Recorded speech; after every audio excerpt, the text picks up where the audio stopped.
protest for end of SWAT and SARS has taken a different turn as reactions trailed native doctors, traditionalists joining the struggle. They are all out there dressed in their traditional attire in solidarity, protesting against SARS, protesting against the activities, terrible activities of SARS.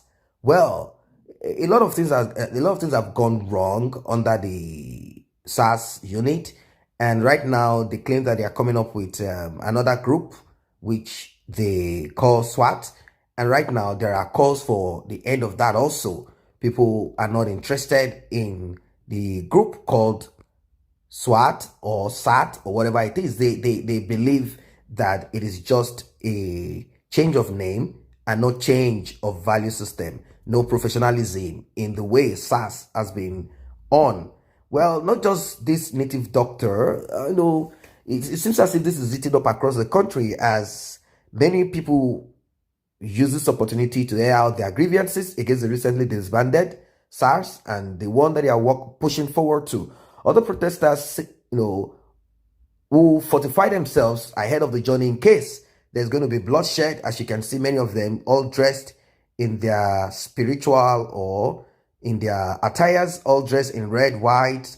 Some of them pouring out some so-called blessings and anointing protesters and also joining. Some of them kicked up. I don't know. Probably they believe that certain things might happen and they need to join their voices. It's a unified front.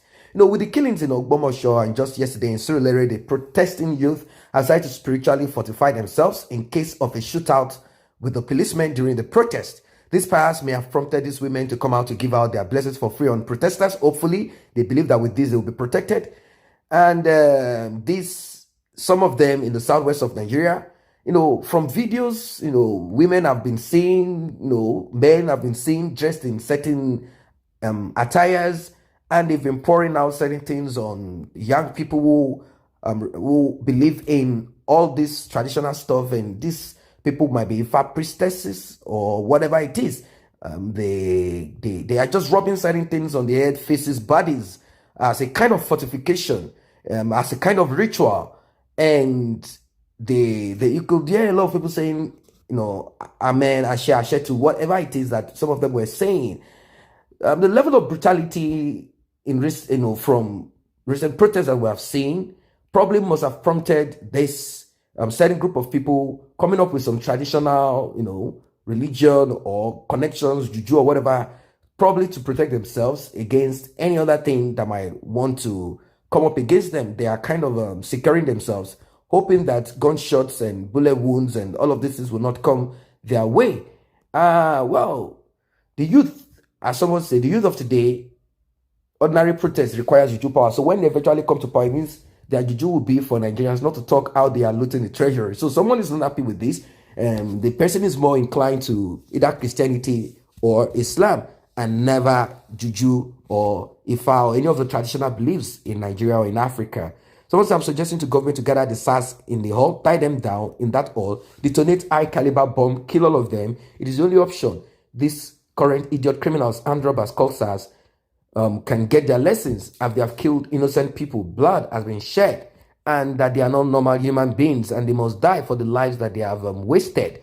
That many of them that they have seen a lot of SARS, smoking India hemp, that's the marijuana, drinking ogogoro and all types of alcohol, yet carrying guns and moving around without anyone, controlling what they do or whatever it is. So that's it. It's a new turn, a new change, a new event. People are out there putting on certain spiritual, covering, protection, security, and, trying to make sure that they secure themselves against any form of attack from the police. It's a terrible one. I hope this uprising will be channeled properly towards what it needs to be channeled into, and no one hijacks this struggle, this pure struggle, for their own personal purpose or gain. I hope people will come to realize that there is no time anymore. There's no time to accept foolishness, mediocrity, criminality. No more. People should rise up and demand for transparency, demand for governance that is based and people-centric. That is the most important. Do not forget to tap on the subscription button. Let us grow this channel together.